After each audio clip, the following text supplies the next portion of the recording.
ज़हीन माण्हू जेके बि आहिनि उहे वीडियो जी आख़िरी क्लाइमेक्स ताईं मूंसां गॾु ई रहिया आहिनि। टे ज़हीन तरीन शख़्स हुया, इतफ़ाक़ सां पाण में दोस्त बि हुया। रस्ते सां अची रहिया हुया त उन्हनि हिकु डायमंड लधो। डायमंड खे हुननि गौर सां ॾिसण खां पोइ हुननि ज़मीन जो मुआइनो कयो ऐं ज़मीन जो मुआइनो करण खां पोइ हुननि इहा फतवा जारी कई त हीउ हिकु हीरो आहे, ॿ हीरा ज़मीन ते ॿिया बि आहिनि। तेसि ताईं हिन डायमंड खे असां टच न कंदासीं जेसि ताईं उहे ॿ हीरा ॿिया नथा लभे अचूं। ख़ुफ़िया जाइ ते वञी टिनिनि उहो हीरो लिकायो ऐं ॿिनि हीरनि जी तलाश में निकिरी पिया। थोरो टाइम लॻो, काफ़ी ॾींहं लॻा, पर जेका हुननि जी सिक्स कमु करे पई, वाक़ई ज़मीन ते ॿिया बि ॿ हीरा हुया ऐं उहे उन्हनि लधा। लभण खां पोइ जॾहिं हू वापसि उन हीरे जी तरफ़ आया जेको हुननि पहिरियों लिकायो हुयो कंहिं ख़ुफ़िया जाइ ते, जॾहिं उन खे ॻोल्हण जी खोटण जी कोशिशि कई त उहो हीरो पंहिंजी जाइ तां ग़ाइबु हुयो। ज़हीन एतिरा हुया जो बग़ैर सोचे कमेंट्स पास न पिया करे सघनि। सोचे ई रहिया हुया त उतां हिकिड़ो शख़्स गुज़रियो ऐं हिननि खां इहो पुछो त मुंहिंजी ॾाची गुम थी वई आहे, छा तव्हां उहा ॾिठी आहे?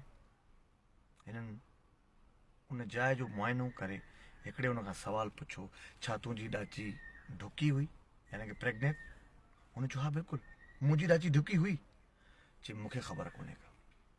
ॿिए हिन खां पुछो त छा तुंहिंजी ॾाची ॾंदनि खां खंडी बि हुई? चई, हा बिल्कुलु खंडी बि हुई।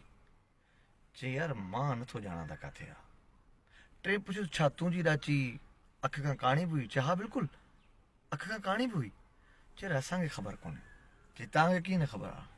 जेके तव्हां पार पता ॾिना आहिनि इहे त उहे ई ॾेई सघनि था जेके उनखे ॾिसी बि सघनि था ऐं उन्हनि उनखे खयो बि हूंदो, यानी की तव्हां मुंहिंजी ॾाची ॾिठी बि आहे, खई बि पोइ तव्हां ई आहे, ऐं जो तव्हां फिरो था त तव्हां ॾिठी बि न आहे, यानी की पार पता ॾियो था पर तव्हां ॾाची ॿुधायो नथा। उन मुक़दमो कयो ऐं बादशाह जी दरबार में इहो फ़ैसिलो आयो। उन दौर जा बादशाह फ़ैसिले खां बि मानी खाराईंदा हुया, पूरो राज भाग मानी खाए पियो। हिन टिनि जे अॻियां बि दावत लॻी, मानी लॻी। जीअं मानी हिननि जे अॻियां लॻी त मानी खे ॾिसी हिकिड़े चयो त हीउ मुर्दनि जा हॾ आहिनि, मां न खाईंदुसि। ॿिए चयो त गोश्त हराम आहे, हराम गोश्त ऐं खारायो हुजे, मां न खाईंदुसि। टे चयो खाराइण वारो शिकारी जो पुटु आहे। सभिनी जे साम्हूं जॾहिं इहो हिननि बयानु कयो त इहा ॻाल्हि बादशाह ताईं पहुती। बादशाह खे ॾाढो गुस्सो आयो त उहे माण्हू जंहिंजो मां फ़ैसिलो करण वारो आहियां, जेके ॾाची जा चोर आहिनि, उहे मुंहिंजी मानी जे लाइ, मुंहिंजे दावत नामे जे लाइ उहे ईअं चई रहिया आहिनि। बादशाह चयो त ठीकु आहे, पहिरियों मां हिननि जो फ़ैसिलो कयां त ॾाची हिननि छो खई आहे, उन खां पोइ मां पंहिंजी दावत जो हिननि खां हिसाबु किताबु वठंदुसि। बादशाह सलाम हिननि खां चवणु लॻो त तव्हां जॾहिं पार पता बि उहे ई ॾियो पिया जेके हुन ॾाची में आहिनि, उन खां पोइ वरी तव्हां इहो कीअं था चओ तव्हां ॾिठी बि न आहे? छा माजरो आहे? त मां हिकिड़े चयो त साईं, मां जंहिं जाइ ते बीठो हुउसि ऐं हिन शख़्स चयो त हितां मुंहिंजी ॾाची गुम थी वई आहे, उन जाइ ते मां ज़मीन खे ॾिठुमि त ॾाची जा पेरा हुया, जेके पेर ॾाची खणी हितां गुज़री चुकी हुई। उन पेरनि में जेके पोयां पेर हुया उहे थोरा ॾाची वेकरा खणी रही हुई, जंहिंमां मां अंदाज़ो लॻायो त ॾाची प्रेग्नेंट हुई, ढुकी हुई। मां हिन खां पुछो, ढुकी? जी हा हुई। मां चयो मूंखे ख़बर न आहे। सभिनी खे ॻाल्हि इहो जवाबु ॾाढो सुठो लॻो, वणियो। बादशाह सलामत ॿिए खां पुछो, तो कीअं चयो त तुंहिंजी ॾाची खंडी हुई जॾहिं त तो ॾिठी बि कोन हुई? चई, उन ई जाइ ते मां वण हुया, उन वणनि खे जॾहिं मथे टारियुनि खे ॾिठो त टारियुनि में जेके उन ॾाची जा चक लॻल हुया, उहे चक त लॻल हुया पर प्रॉपर तरीक़े सां टारी पटे न सघी हुई, जंहिंमें अधु पटियल हुयूं अधु छॾियल हुयूं। मां अंदाज़ो लॻायो त शायदि हुन जा ॾंद प्रॉपर न हुया ऐं मां हिन खां सुवालु पुछियो त तुंहिंजी ॾाची खंडी हुई? हिन चयो हा हुई। मां चयो मां न ॾिठी आहे।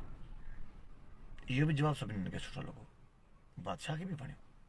टे खां बादशाह पुछियो त तो कीअं चयो त तुंहिंजी ॾाची काणी हुई जॾहिं तो ॾिठी बि कोन हुई?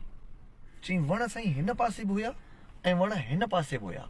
मूं ॾिठो त ॾाची सिर्फ़ु हिन पासे वारनि वणनि खे चक आहिनि, हिन पासे वारनि वणनि खे हुन टच बि न कयो आहे। इन मां अंदाज़ो लॻायो त हुनजी हिकु अखि कमु करे पई ऐं ॿी अखि हुन जी कोन हुई। जंहिंजे करे मां हिन खां पुछो त छा तुंहिंजी ॾाची काणी हुई? हिन चयो हा हुई। मां चयो मूंखे ख़बर न आहे।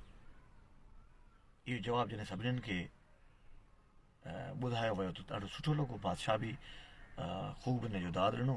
उन खां पोइ बादशाह पुछियो त तव्हां मुंहिंजी दावत मानी जे लाइ तव्हां इहे छो लफ़्ज़ चया त मुग़लनि जो गोश्त, मुग़लनि जा हॾा खाई रहिया आहियूं, हराम गोश्त आहे ऐं खाराइण वारो शिकारी जो पुटु आहे?